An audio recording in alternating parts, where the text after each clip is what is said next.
If freedom failed.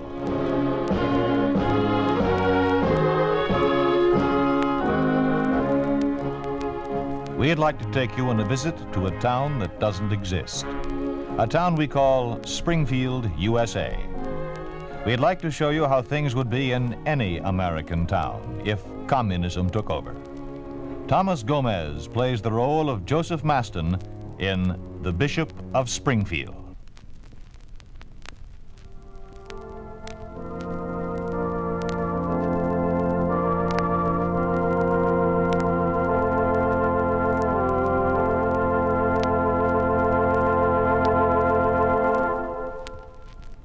My dear brethren, what doth it profit a man if he gain the whole world and suffer the loss of his soul? From Matthew chapter 16, verse 26. In observing the world of today, there can be little doubt of the significance of this question. When Jesus asked it of Peter, it was a direct question. But we must ask ourselves now, if even then, in his infinite wisdom, Jesus did not see a day some thousands of years hence when it could be again asked of a man whose ambitions have dwarfed the plans of Alexander and Caesar. It has been said to us by our rulers that man has no soul, or that if he has, that soul belongs to the state. Hey, somebody shut that guy up. I can't hear the bishop. He's right. Let's throw the copper out. Yeah, then let's get your Masson start all over That's again. more like it. Why don't you know?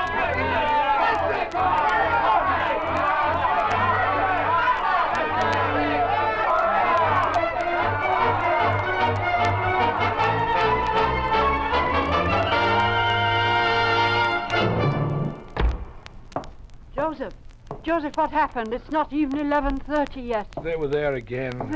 They? Yes, they. Who else? The whole local contingent. Every communist in Springfield who wasn't busy plotting some other inspired evil. Oh, Mother, I'm sorry I shouted at you. I hope my soul proves to be stronger than my body. What happened? The usual. Nothing direct, nothing I could throw back at them.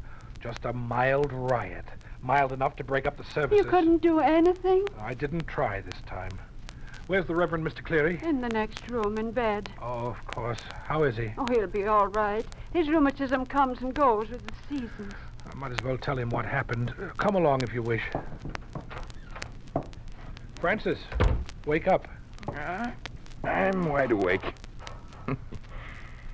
Pardon me for saying that not many a man born of flesh and blood can sleep when Bishop Maston blows his top. You'll pardon the expression. That's right. Calm me down and make me forget my anger. No, I don't mean to do that. You heard what happened? Only too clearly. Francis, what am I going to do?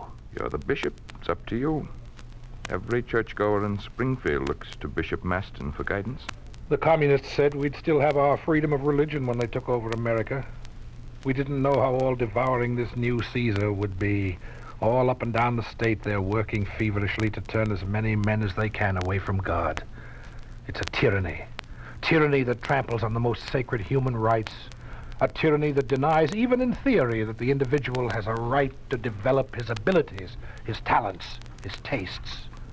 The weaker the opposition, the stronger it grows. I have to fight it. I must.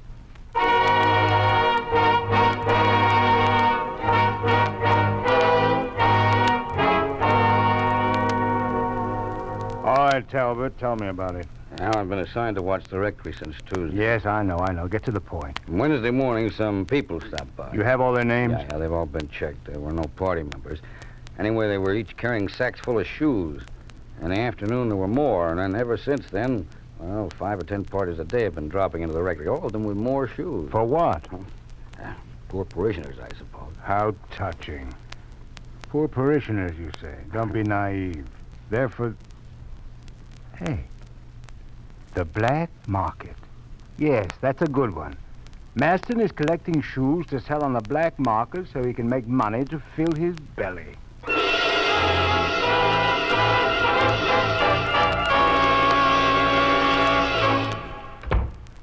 Bishop Maston, come in.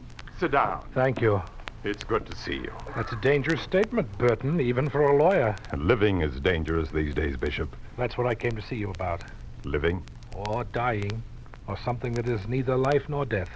They've threatened you. Of course, but that's of little significance. They threatened our whole democratic way of life when they took America over. They've carried out the threat. So what's one communistic warning to one Midwestern bishop? What happened? Boss Jeffries paid me a visit. About the separation? Yes, seems I'm one of the few bishops in this part of the country still fighting the Comintern's proposal that we liberate the church and have it join the communist fold. What did you say?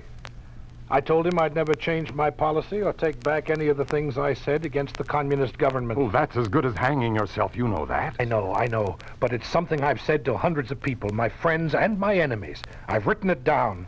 I want you to have it, to record it or register it or do something so that it won't die with me. Here, read it.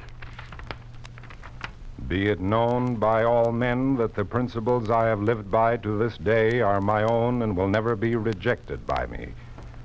Be it known that any confession that might appear someday over my signature would only be the result of human frailty or diabolical acts through which I might be tricked or drugged.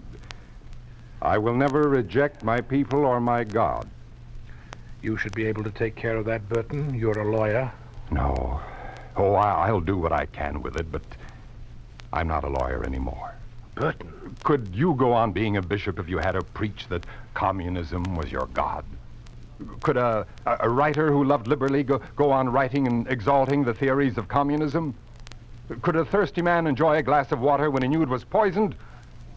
Nor can I practice law and justice when there's nothing left of it but an unholy version that can be revised every minute to pamper the needs of the state. But you're giving up. You can't do that.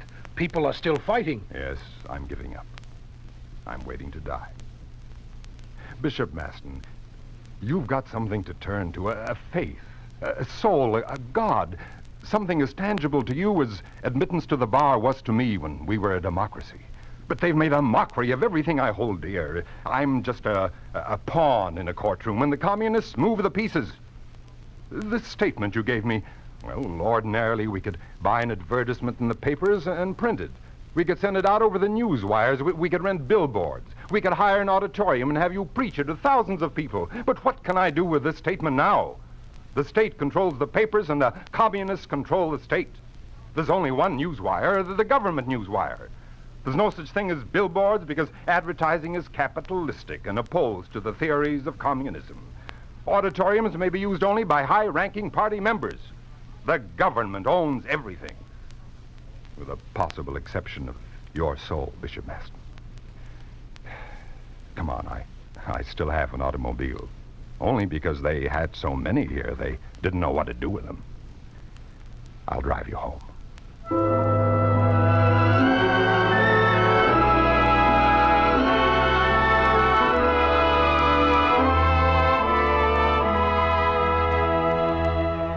Gentlemen, I called you all here on behalf of Mr. Jeffries. The Maston case has come to a head. As you know, we've been exploiting every possibility in order that his church doesn't look up to him as a martyr. We've had little success. The man is remarkably strong and equally stubborn. More drastic steps will have to be taken. Miss Winslow, will you read the memo from Mr. Jeffries? Just the last part. Yes, sir. In view of the situation, I am recommending the formation of a Maston elimination group with you in charge. You will begin with an all-out campaign of propaganda and intimidation against the bishop. A full detail of secret police will be assigned to him 24 hours a day, thus supplementing the smaller detail now working on the case. All his mail is to be censored, his telephones tapped. That's enough, Miss Winslow. Measures aren't very strong, Mr. Ryder. Don't you think Jeffries is being too lenient? Not lenient. Rather, let us say tactful. If we can get Maston to submit without causing a public issue, we'll save the party a great deal of time and money. Making a martyr of him would keep his sentiments alive long after his death. Jeffries is well aware of this. However, you must remember he has given me a free hand. I intend to use it. We will begin by causing a series of accidents. Fires, broken store windows, the stoning of automobiles, especially those of people who still attend his services. That failing, arrests will begin, not with Maston.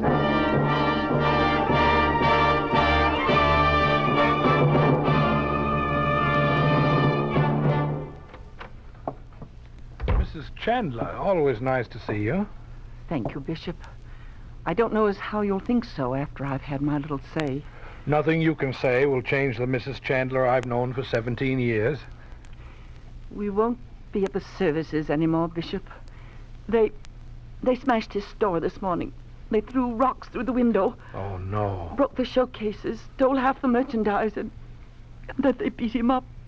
He's in the hospital now. We haven't done anything to aggravate them. Except attend church. Oh, I want to keep attending for the children's sake. To keep the idea of God alive in their mind. But what good is it? They have to attend their school, and since it's been nationalized, any good we try to do is destroyed by the classroom. Bishop, I don't know what to say. Just forgive us and pray for us. Yes, that's one thing they can't take away from us no matter what they do. Prayer. That is, as long as someone keeps the idea of prayer alive. As long as there's someone to keep it alive.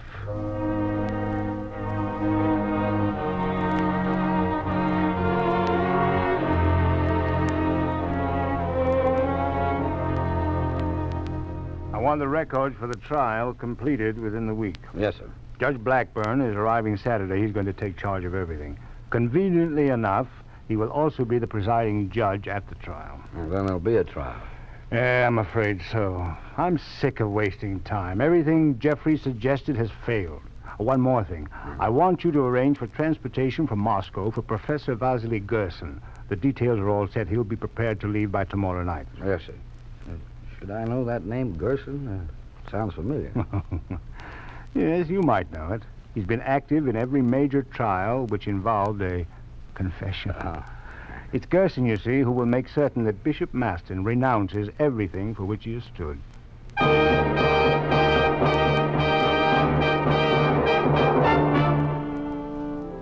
This may be the last time we shall all meet together. If the Lord is willing, I shall be wrong. Nonetheless, I will make the same statement next Sunday and every week until it is so. For I am now certain that the time will soon come when I shall be waiting my turn in a hangman's cell. What turn of events will bring me there, what knowledge you will have of it, I have no way of knowing. Therefore, before you and God, I will say this.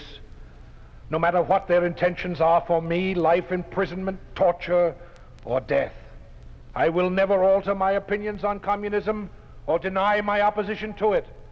For us to survive, the church must survive separately. It must never become an organ of the communistic government. I will never condone that union. I ask Almighty God to be my witness. Don't anybody leave.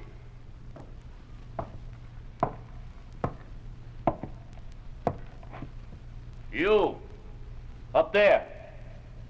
Your name? I am Bishop Joseph Maston. You're under arrest.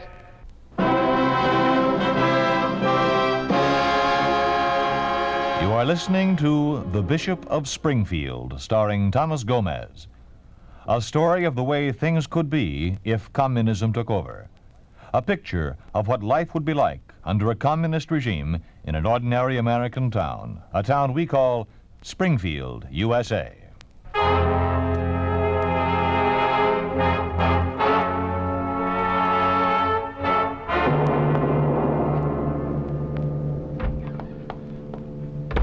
Right down here, Mr. Ryder, into the corridor. The door is locked? Open from the outside. You needn't come any further, then. I want to see him alone. Yes, sir. There's a light switch just to the right as you enter. Yeah, I know.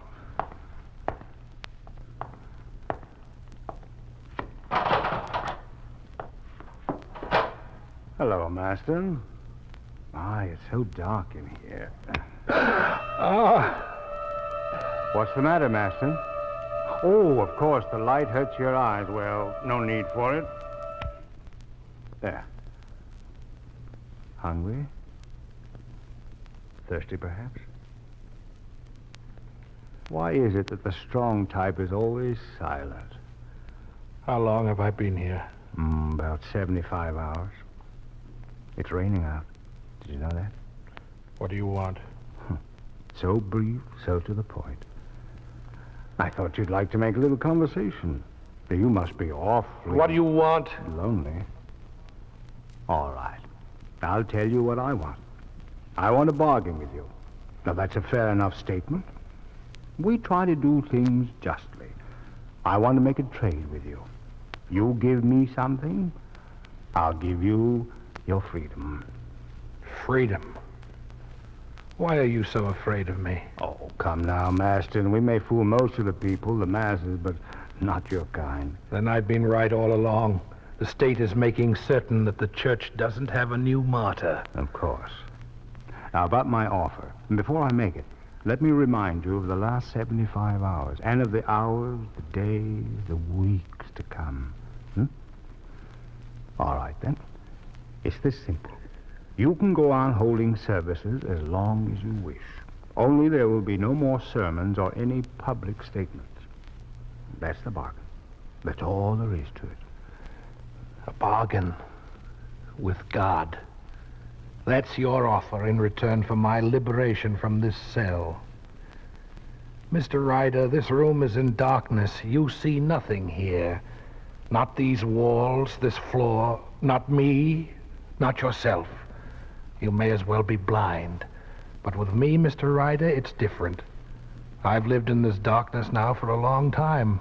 Ever since the communists took over this country, I've existed in an ominous black cavern far more oppressive than the darkness of this cell. Yes, Ryder, I'm used to it. I've even learned to see in it and through it. This very instant, you don't see me, but I see you for what you are and what you're doing to the world. You wish to know what I see? I see a system that's destroying the last vestige of human dignity and integrity. A system that denies man the privilege of his own considered judgment. You're removing from humanity the right to think, to hold an opinion, to look to its own conscience. Your system stamps out the God-given power of love and substitutes the new God-given power of hate and contempt for all that is good and right in this world. You move maliciously and insidiously. You destroy freedom step by subtle step. And now you're trying to press out the one thing we have left to turn to, religion. Today you make an offer to continue services, but no sermon.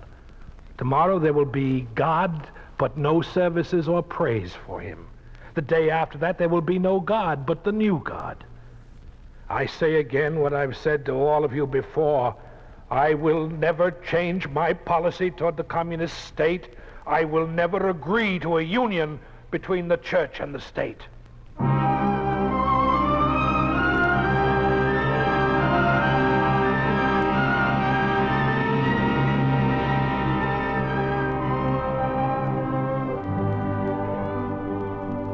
Right through here, Professor Gerson. Good. You won't want me then, eh? He will not be necessary. All right, I'll wait upstairs. The equipment is all in place? Just as you ordered it. All right, good day.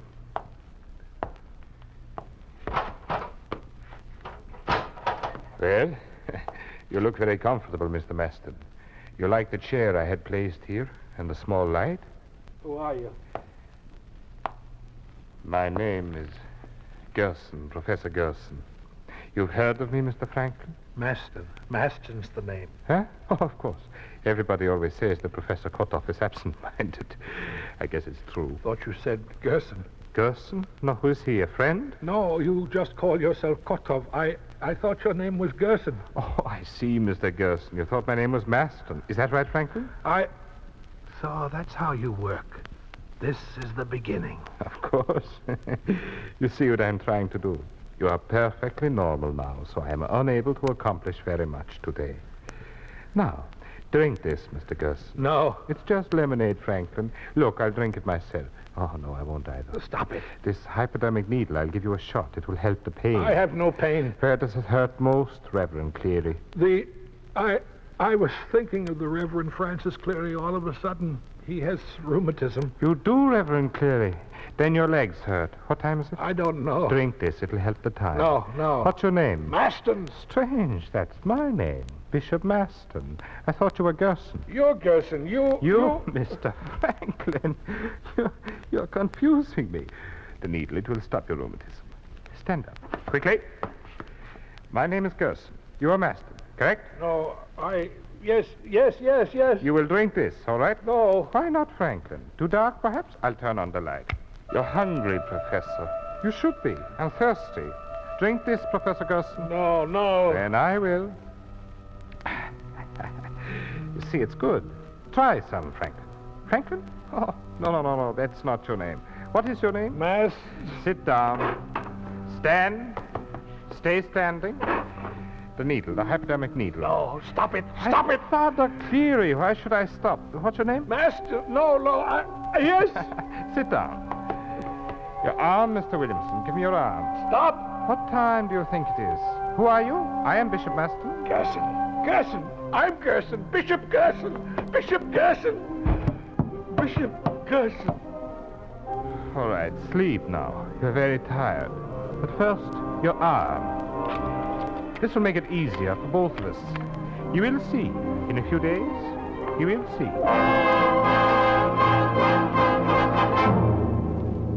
My staff is ready to continue. How's it going? The biodynamic treatment has never failed, Mr. Ryder. You see, there are two drugs, Actadron and mescaline. They overstimulate and break down the nervous system to the point where the difference between fact and fancy fades out, and memory becomes so plastic it can be molded by any capable operator. He's a strong man. Yes. The first day I saw him, no food, no sleep for nearly 4 days, yet it was very difficult to confuse him. It's different now. The drugs are taking their effect. If you wish to observe, we can watch.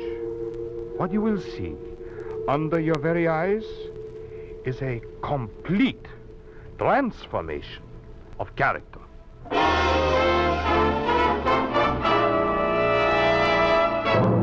You're lying. No. You preached that sermon, not Cleary. What about the 720 pair of shoes? For the poor. Lies. You were going to sell them on the black market. No, I wasn't going to sell them there. And where were you going to sell them? I don't remember. Lies. But you were going to sell them. Will you sign a confession admitting it? No. Lies. Don't turn around, face the wall. You said the Communist Party denies the rights of human integrity. Will you admit that's a lie? These are lies, Maston. All lies. How much did you make on the black market? Nothing. Lies, Maston. Lies. All lies. Lies.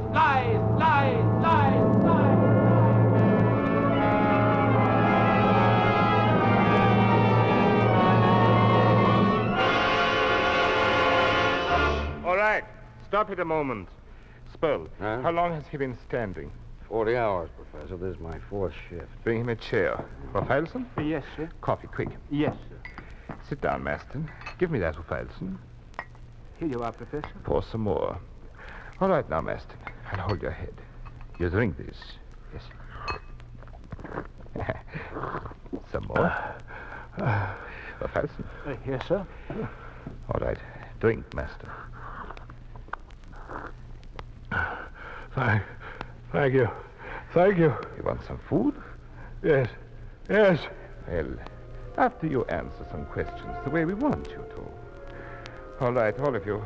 Begin again. Continue all night. Maston, on your feet. Face the white wall. Spurl, the lights. Good. Now, begin. And do not stop. Go on. Do you still oppose the party? How much did you get for the shoes? Where is this God you talked about? Lies.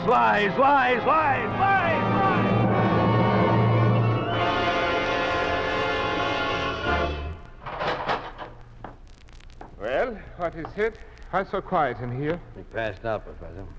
Well, finally. After 66 hours on his feet, it's no wonder. What happened?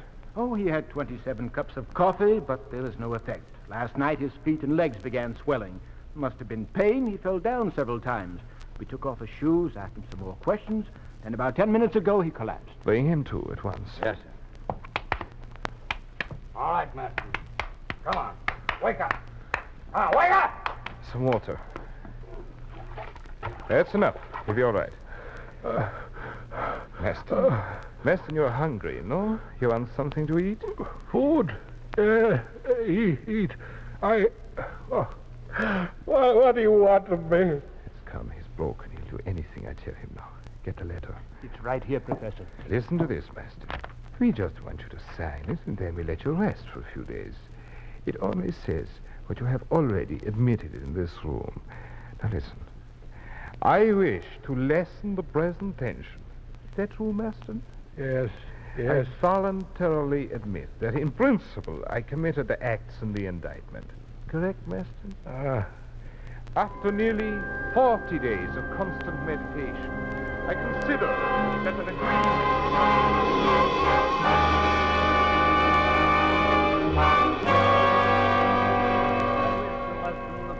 tension, I voluntarily admit that in principle I committed the acts in the indictment. After nearly 40 days of constant meditation, I consider that an agreement between church and state is necessary. I hereby willingly declare, free from pressure, of course, that I am willing to withdraw from the exercise of my duties for a time. Signed, Bishop Joseph Maston. This confession was given to the court this morning to be read before the beginning of the trial. Will the clerk call Joseph Maston to the stand? Joseph Maston, take the stand. Place your hand on the book.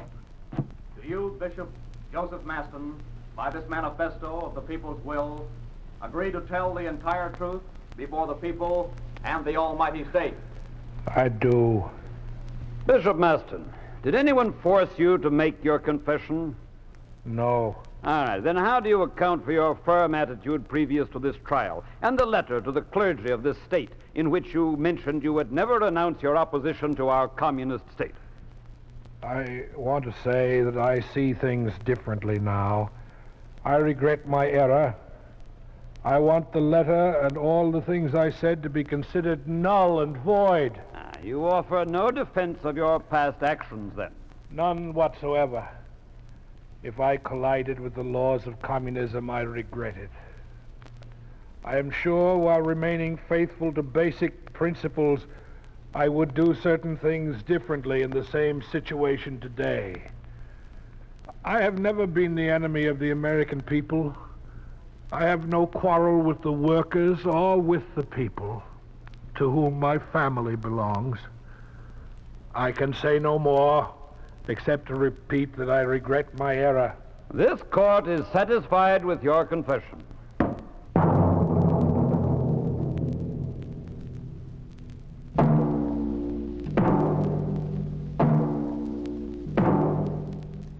You have just heard a story of what happens to a man of God under a communist regime. You have heard what would happen to any American man of God if communism took over America. You think this could not happen? It did happen in the communist-dominated country of Hungary. It did happen to Cardinal Joseph Mindszenty. In 1949, Cardinal Mindszenty was sentenced to life imprisonment. It took the Hungarian uprising of 1956 to free him, and when that revolution was crushed, Cardinal Mindszenty was forced to seek refuge in the American legation, where he has remained ever since.